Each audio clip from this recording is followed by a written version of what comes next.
যত্রতত্র বাস পার্কিং এর কারণে জনজীবনে দুর্ভোগ, নিত্যদিনের ঘটনা, যানবাহন দুর্ঘটনা এবং পথযাত্রীদের অসুবিধা দিন দিন বাড়ছে। বিস্তারিত জানাচ্ছেন সুজন বর্মনের রিপোর্টে।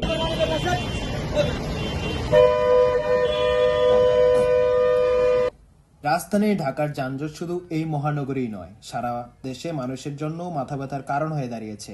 যানজট নিরসনে একের পর এক ফ্লাইওভার নির্মাণ করা হলেও পরিস্থিতির ইতিবাচক উন্নতি ঘটেনি সড়ক ব্যবস্থাপনার।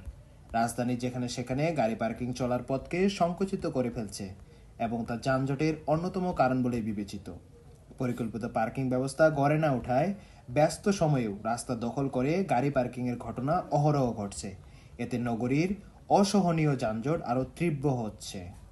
আমাদের তো চলাফেরা সমস্যা হয় তো সবেরই, মনে করেন আমাদেরও হয়, যাত্রীরও হয়, বাসগুলোর হয়। কেউ কেউ শাসন বারণ মানে না, ওই একটা প্রতিবাদ করলে হে ডবল কিছু করবো, ডরাইয়ে কেউ কিছু করে নষ্ট হইলেও কিছু করার নাই, কারো কাছে কোনো বিচার পাওয়া যায় না।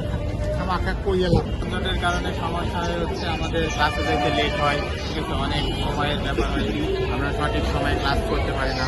চালকেরা সড়কের একাংশ দখল করে যাত্রী ওঠানামার জন্য রাস্তার পাশে বাস পার্কিং করে থাকেন, ফলে যানবাহনের স্বাভাবিক গতি বাধাগ্রস্ত হয়। দেখেন আজকে আমি এখানে আসলাম, এসে দেখেন আপনি যে এই রাস্তায় পুরো পাশ দিয়ে কিন্তু গাড়ি পার্কিং করে আছে। আসলে কিন্তু গাড়ি এখানে পার্কিং করে থাকার কথা না। আর এই পার্কিং এর দরুন দেখেন মানুষের কিন্তু চলাফেরা থেকে শুরু করে সব দিকে কিন্তু একটা ঝুঁকিপূর্ণ ইফেক্ট ইয়ে করছে। কারণ আমরা যেটা দেখি যে এই রাস্তা দিয়ে ফাঁকা থাকতো, তাহলে আমাদের রাস্তা দিয়ে যে আমরা হেঁটে যাই, এই রাস্তাটা হেঁটে দিলে আমাদের কিন্তু প্রবলেম হইতো না। আর এখানে কিন্তু ভাই দুর্ঘটনার শিকার মানুষ হচ্ছে। ঢাকা শহরে জনজীবনে যাতায়াতের অন্যতম প্রধান সমস্যার কারণ হচ্ছে যত্রতত্র রাস্তার পাশে বাস পার্কিং করা।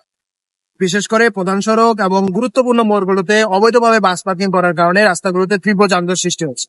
এতে করে ভোগান্তিতে ভুগছে কর্মজীবী মানুষ, সাধারণ জনগণ এবং শিক্ষার্থীরা। কর্তৃপক্ষের নজরদারি এবং বাস পরিবহন মালিকদের অসচেতনতার কারণে রাস্তাগুলোতে তীব্র যানজট সৃষ্টি হচ্ছে। এই সমস্যা দ্রুত সমাধান প্রশাসনের কার্যকর পদক্ষেপ এখন সময়ের দাবি। Sujan Barman, campus TV, Ashulia, Savar, Dhaka.